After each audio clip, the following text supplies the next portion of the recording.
अस्सलाम वालेकुम। सब्ज़ी मंडी इस्लामाबाद में इस टाइम प्याज की बोली चल रही है।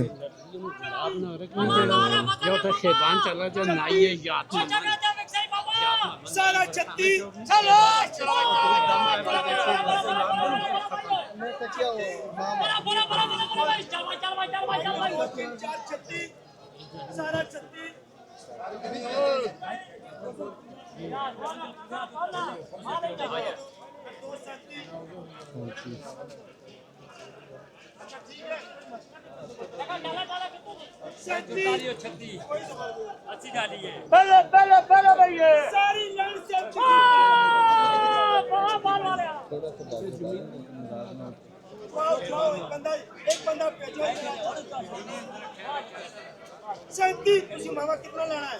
280 डालिए।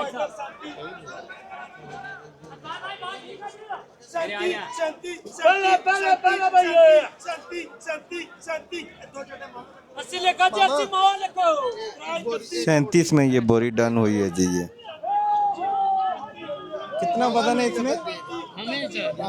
इसमें कितना वजन होता है? कितना वजन होता है? 45 से 50 45 से 50 किलो। 37 में फाइनल हुआ जी ये।